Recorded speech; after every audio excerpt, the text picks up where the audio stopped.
Bienvenue à l'émission La Bible à 100%. La Bible à 100%, une émission qui commence avec la Bible. La Bible à 100%, une émission qui continue avec la Bible. La thématique d'aujourd'hui sera intitulée Les trois arbres du Jardin d'Éden. Les trois arbres du Jardin d'Éden. Dans cette vidéo, nous allons faire la différence entre les trois arbres tels que référés dans le livre de la Genèse et concernant le chapitre 2. Et tout d'abord, on doit dire que la Bible est une superbe mosaïque de communication littérale et en même temps de communication parabolique. Dans un même passage, il peut y avoir un langage littéral et plus bas, dans le même passage, il peut y avoir un langage au sens figuré, au sens parabolique. Par exemple, dans Jean 4, le verset 13 et 14, Jean 4, le verset 13 et 14, Jésus parle de l'eau à boire.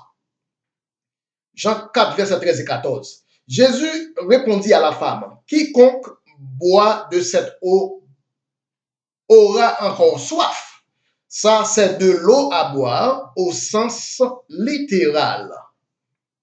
Et plus bas, un petit peu plus loin, le verset 14, mais celui qui boira de l'eau que je lui donnerai n'aura jamais soif. Et l'eau que je lui donnerai deviendra en lui une source d'eau qui jaillira dans la vie éternelle. Comme modèle, un langage propre, en même temps, plus bas, un langage figuré. L'eau à boire, dans le sens littéral, dans le verset 13, et le verset 14, ce n'est pas vraiment quelque chose à boire de par la bouche, de par le système digestif. Oui, le sujet d'aujourd'hui sera intitulé Les trois arbres du Jardin d'Éden. Au fait, c'est quoi une parabole? Une parabole est toujours construite à partir d'un objet réel. Si la Bible utilise de l'eau comme parabole, c'est qu'il va y avoir un objet, c'est qu'il y a eu un objet réel qu'on appelle eau. On ne peut pas baser une parabole sur quelque chose qui n'existe pas. La chose doit d'abord exister, c'est alors qu'on peut l'utiliser au sens figuré, au sens parabolique. Même dans la grammaire, il n'y a rien qui existe au sens figuré sans pour autant d'abord exister au sens propre. Quelque chose peut exister au sens propre sans être utilisé au sens figuré. Mais toutes les fois qu'on utilise le sens figuré d'une chose, la chose doit d'abord avoir existé.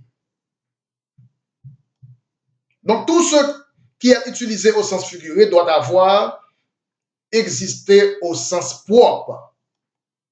C'est ainsi dans Genèse, on va voir le même procédé, on va voir la même approche. Dans Genèse, on parle d'arbres, mais en même temps, Dieu va utiliser les arbres comme première parabole de la Bible.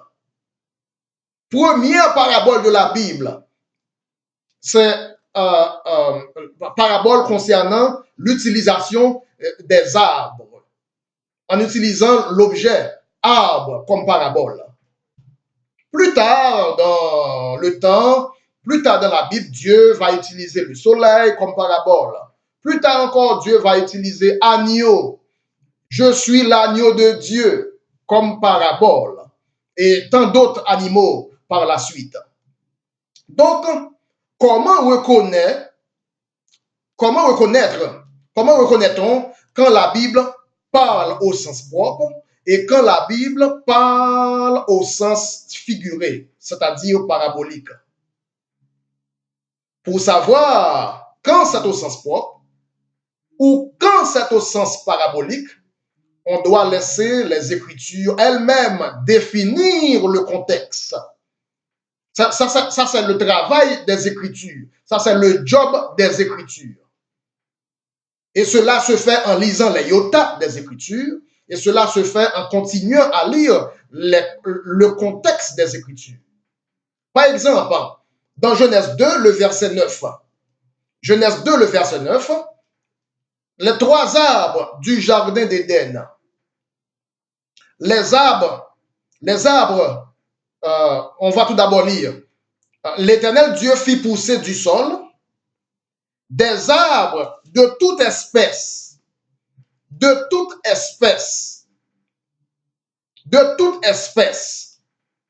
agréable à voir et bon à manger. Ensuite, l'arbre de la vie au milieu du jardin. Ensuite, l'arbre de la connaissance du bien et du mal. Donc ici, on peut voir que les arbres de toute espèce, il y a les arbres à espèces, ensuite il y a l'arbre de la vie, ensuite il y a l'arbre de la connaissance du bien et du mal. Vous voyez? Ces arbres sont différents l'un de l'autre. L'arbre de la vie n'était pas un arbre à espèces, non plus qu'était l'arbre de la connaissance du bien et du mal. Ces deux derniers arbres ne sont pas des arbres à espèces. L'Éternel fit pousser du sol des arbres de toute espèce, première catégorie. Ensuite, l'arbre de la connaissance du bien et du mal. Et ensuite, l'arbre de la vie. Trois arbres en Éden, l'arbre de toute espèce. Ensuite, les arbres qui n'appartiennent pas à aucune espèce botanique.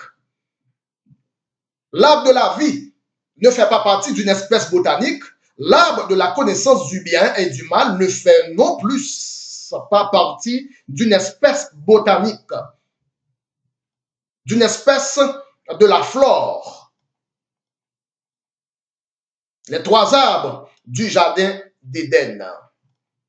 Donc, il y a des iotas pour l'arbre au sens propre. La Bible dit des arbres de toute espèce, des arbres à espèces. Vous voyez? L'arbre de toute espèce. L'Éternel Dieu fit pousser des arbres. Des arbres quoi? Des arbres de toute espèce, c'est-à-dire des arbres à espèces, comme l'orange, comme l'abricot, comme la pomme, comme le citron, comme l'aubergine. Par conséquent, l'arbre de la vie ne fera pas partie des arbres de toute espèce.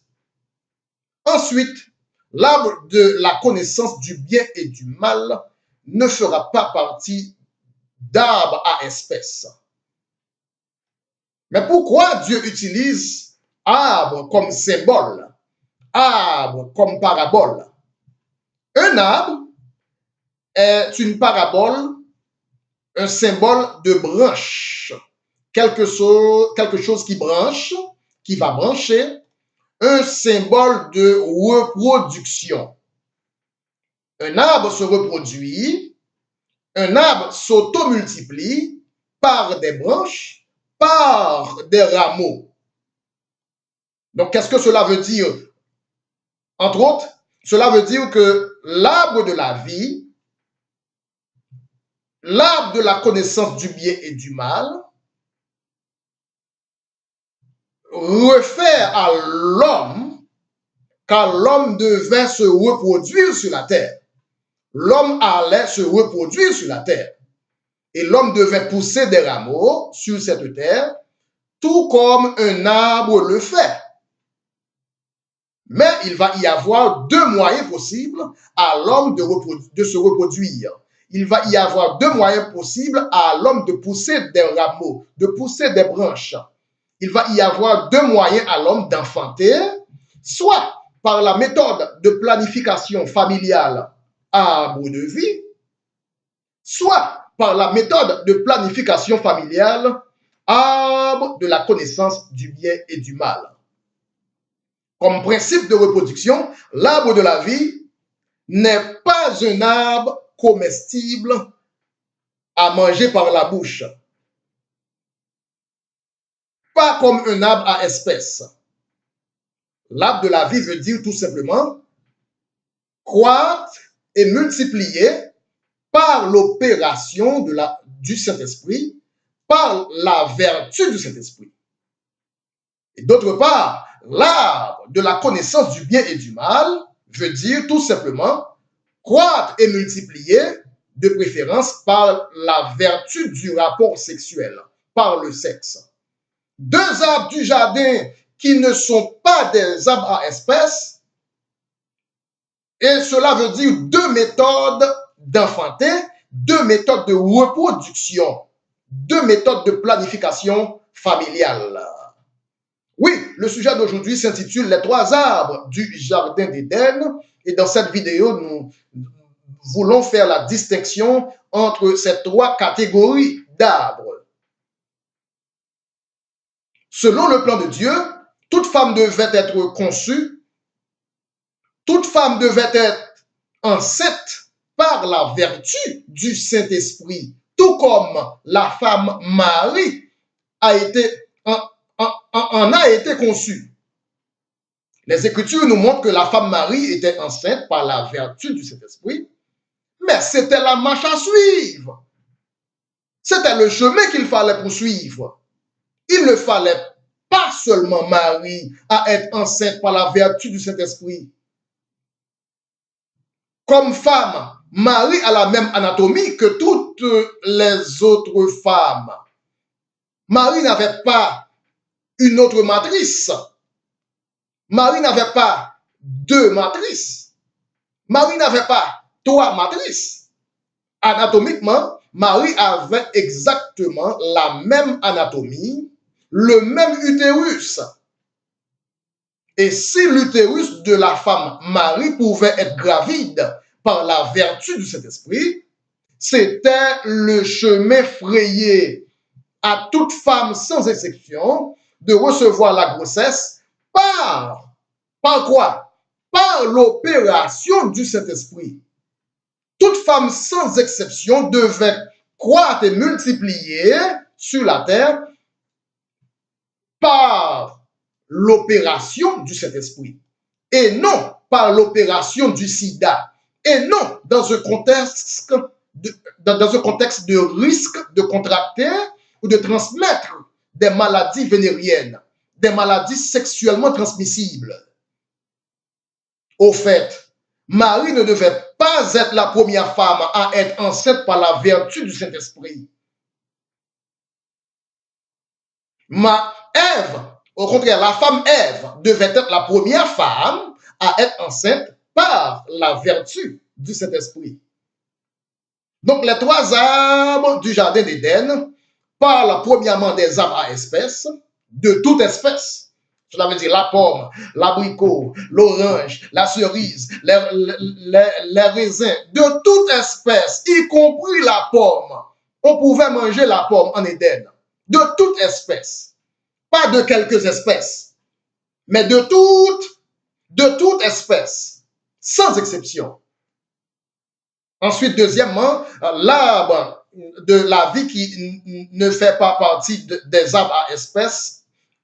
Ensuite, l'arbre de la connaissance du bien et du mal, dans un langage imagé, pour référer à la méthode de reproduction, la méthode de planification familiale. Rien à voir avec l'arbre à espèces.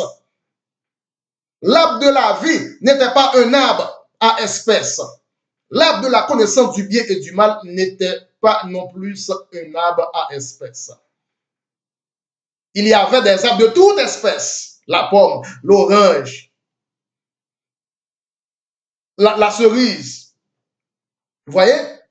Donc l'arbre de la vie et l'arbre de la connaissance du bien et du mal référaient à la faculté à la femme de reproduire, de se multiplier sur la terre.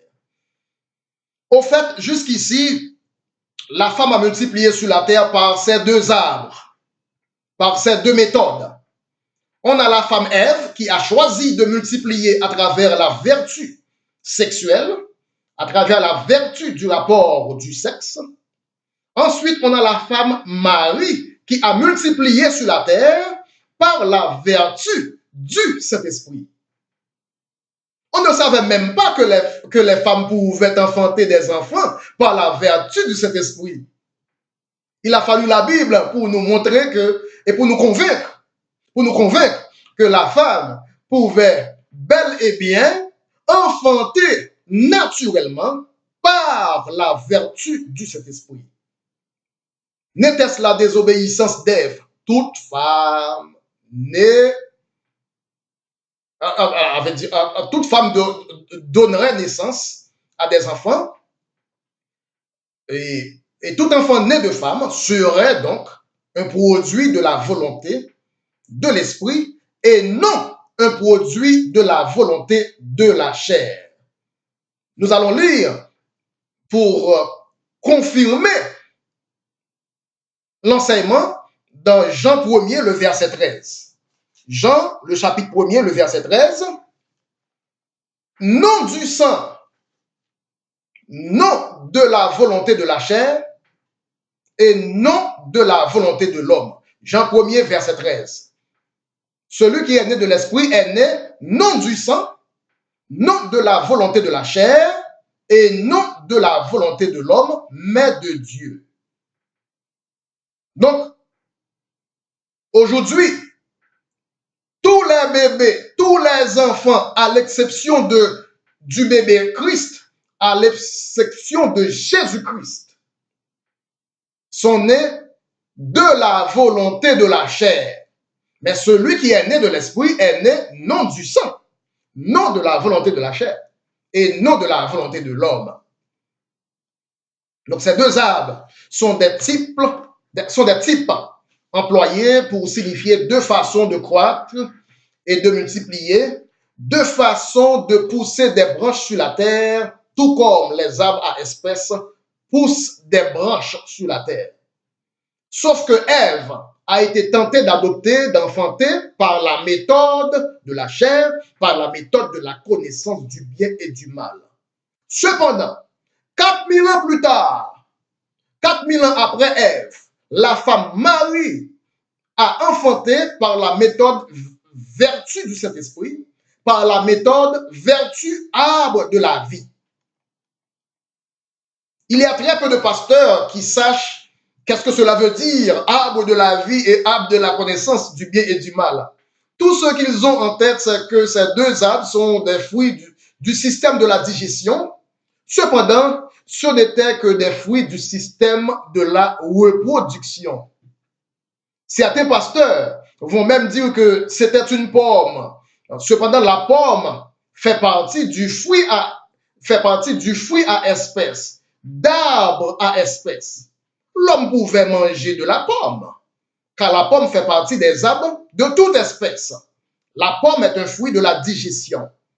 Cependant, l'arbre de la vie et l'arbre de la connaissance du bien et du mal, au sens figuré, c'est une référence à la reproduction, à la multiplication des enfants sur la terre. Voilà, c'est la fin de cette vidéo. La thématique d'aujourd'hui s'intitule « Les trois arbres du jardin d'Éden ». Et ainsi, je vous donne rendez-vous pour une prochaine vidéo très bientôt. Que Dieu vous bénisse. À tantôt et à bientôt. Avec vous, la Bible à 100% avec votre humble et très petit frère, le frère Bruno. Que Dieu soit glorifié au nom de Jésus-Christ. Bye bye, à tantôt et à bientôt. N'oubliez pas de partager cette vidéo autour de vous.